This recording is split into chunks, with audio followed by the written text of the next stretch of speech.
Tugas ruang kolaborasi Modul 1.3 Kelompok B2 Visi guru penggerak merencanakan prakarsa perubahan. Anggota kelompok B2 dengan fasilitator Ibu Tri Sulandari Agustina dan pengajar praktek Ibu Wahyudi, Eni Darmawati, SDN Negeri 1 Majegan, Aris Devi Nur Azizah, SDN Negeri 1 Pucang, M. Nafiuddin, SDN Negeri 1 Pomah, Lilik Kusmianingsih, SDN 1 Unut, dan Wida Nurfika, SDN 1 Sukimoro. Visi adalah representatif visual kita akan masa depan, sehingga penggambaran visi yang jelas tentang keadaan masa depan membantu kita untuk merencanakan dan menyelaraskan upaya-upaya untuk mewujudkannya. Murid dambaan Eni Darmawati mendambakan murid yang santun, berani, dan unggul. Murid dambaan Aris Devi Nur Azizah mendambakan murid yang religius, cerdas, dan terampil. Murid dambaan Lilik Kusmianingsih mendambakan murid yang kreatif, percaya diri, dan selalu bersyukur. Murid dambaan Wida Nurfika Sari mendambakan murid yang cerdas, beriman, dan bergerak. Murid dambaan M. Nafiuddin mendambakan murid yang berpikir kritis, agamis, dan selalu berbuat baik. Visi bersama Bagja, bernalar kritis, agamis, gotong royong, juara antusias. Rumusan visi tersebut merupakan gabungan dari murid dan semua anggota kelompok. Harapannya, semoga anak-anak bahagia dalam melakukan serangkaian proses pendidikannya. Pernyataan prakarsa perubahan.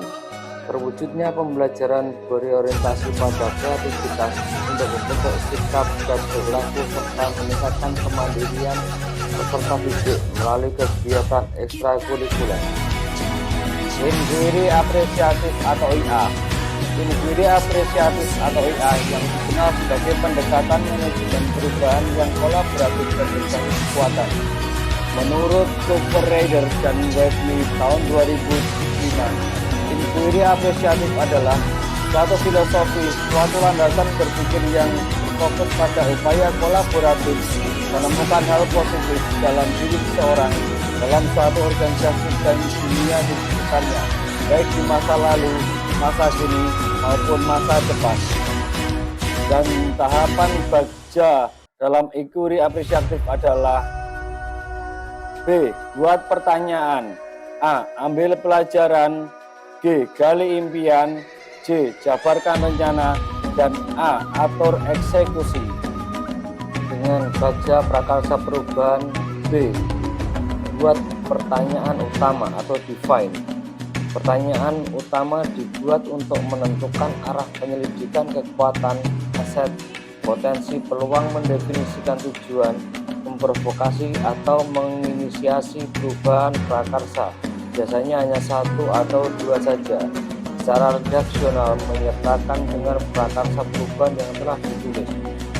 Tindakan yang diharapkan pada tahap ini dapat dilakukan untuk menggalang atau membangun tim perubahan, mendapatkan dukungan serta konfirmasi tingkat prioritas urgensi dari prakarsa perubahan yang dibuat. Pertanyaannya, bagaimana menumbuhkan dan meningkatkan kreativitas dalam kegiatan ekstrakurikuler? Tindak penyelidikannya adalah 1. Melalui perencanaan yang sesuai minat dan bakat anak. 2. Dengan menghadirkan pengajar atau pembina ekstrakurikuler yang berkompeten. 3. Menyediakan sarana dan prasarana yang dibutuhkan. Ambil pelajaran atau discover. Pertanyaan di tahap ini adalah pertanyaan-pertanyaan lanjutan untuk menemukan kekuatan atau aset, potensi, peluang lewat kegiatan penyelidikan, mengidentifikasi mengapresiasi yang terbaik dari apa yang telah ada, menemukan inti positif. Tiap pertanyaan dibuat dengan hati-hati dan bernada positif.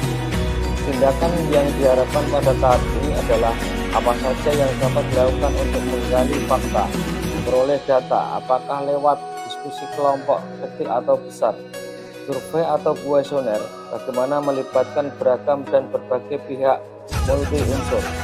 Pertanyaannya, 1. Siapa saja yang terlibat dalam kegiatan ekstrakurikuler? 2. Di mana kegiatan akan dilaksanakan? 3. Bagaimana menuangkan rancang ekstrakurikuler yang melatih kreativitas peserta didik? Lalu tindakan dan penyelidikan. 1. Mencari tahu kebutuhan pengajar dan peserta ekstrakurikuler melalui pendataan. 2. Perinci apa saja yang akan dilakukan pada saat ekstrakurikuler. 3. Membuat timeline kegiatan. Gali mimpi atau dream. Diharapkan jawaban dari pertanyaan-pertanyaan pada tahap ini dapat digunakan untuk menyusun narasi kolektif, bila mana prakarsa perubahan telah terwujud, membuat bayangan dan gambaran masa depan yang membumi karena digali dari masa lalu yang positif. Tindakan dalam tahap ini dilakukan untuk membuka lebih banyak kesempatan menjawab pertanyaan yang telah dibuat dan berproses untuk memaknai hasil temuan, menggali mimpi bersama-sama, kapan, di mana, dan dengan siapa saja. Pertanyaannya, 1. Bagaimana perasaan peserta didik setelah mengikuti kegiatan ekstrakurikuler? 2. Apakah ekstrakurikuler mampu mengantarkan peserta didik lebih kreatif dan berprestasi? Lalu tindakan atau penyelidikannya adalah 1. Membuat angket kepuasan kegiatan untuk siswa. 2. Mendata kompetensi yang sesuai dengan kegiatan. 3. Melibatkan peserta didik dalam berbagai kompetisi. Jabarkan rencana atau desain. Pertanyaan di tahap ini diharapkan dapat membantu mengidentifikasi tindakan konkret atau menjabarkan langkah-langkah yang diperlukan, baik langkah kecil sederhana yang dapat dilakukan juga, atau langkah berani atau terobosan yang akan memudahkan keseluruhan proses pencapaian. Tindakan yang diharapkan pada tahap ini dilakukan untuk membantu terciptanya organisasi yang ideal dalam pencapaian mimpi, mempertahankan proses perubahan positif, menetapkan kriteria kesuksesan pencapaian tahap pernikahan. Pertanyaannya, apa langkah awal yang akan dilakukan dalam membuat kegiatan ekstrakurikuler yang dapat meningkatkan kreativitas peserta didik? 2. Berapa lama kreativitas tersebut tumbuh setelah mengikuti kegiatan ekstrakurikuler? 3. Siapa yang mampu membantu peningkatan kreativitas peserta didik? Lalu tindakan atau penyelidikannya adalah 1. Membuat target pencapaian ekstrakurikuler. 2. Menyusun rincian kegiatan menghadirkan pengajar atau pembina yang berkompeten. Dan yang terakhir adalah A. Atur eksekusi atau deliver. Pertanyaan pada tahap ini diharapkan dapat menentukan siapa saja yang akan berperan dalam pengambilan keputusan, memulai budaya belajar yang apresiasi secara berkelanjutan, menyelaraskan interaksi setiap orang unsur terlibat, termasuk mengelola konflik atau resiko, memonitor atau mengambil pembelajaran dari proses yang telah dilakukan. Tindakan di tahap ini dilakukan untuk mendesain pola komunikasi dan pengelolaan rutinitas, misal protokol atau SOP, budaya belajar, monitoring, evaluasi, refleksi. Pertanyaannya, kapan rancang ini akan dilaksanakan? 2. Siapa saja yang dapat memonitoring kegiatan ini berjalan dengan maksimal? Tindakan dan penyelidikannya adalah mengevaluasi kembali timeline dan target capaian. 2. Meminta masukan dari kepala sekolah, komite sekolah, pengajar, dan juga peserta didik yang terlibat. 3. Lakukan pameran atau unjuk kerja di akhir semester. Misalnya, kegiatan perkemahan pada ekstrakurikuler pramuka. Aset yang telah dimiliki untuk mendukung visi ini adalah peserta didik. Mengembangkan potensi peserta didik dan sebagai sasaran utama dalam program pencapaian visi. Lalu sarana dan prasarana, ruang kelas, internet, proyektor, laptop sebagai sarana terlaksana kegiatan pencapaian visi. Hambatan dan solusi. Hambatan, tidak semua peserta didik siap untuk menjadi mandiri. 2. Sulitnya berkoordinasi dengan orang tua peserta didik. Solusinya adalah 1. Menanamkan karakter mandiri yang kuat kepada peserta didik. 2. Bersinergi antar sekolah dengan orang tua peserta didik. Demikian presentasi dari kami.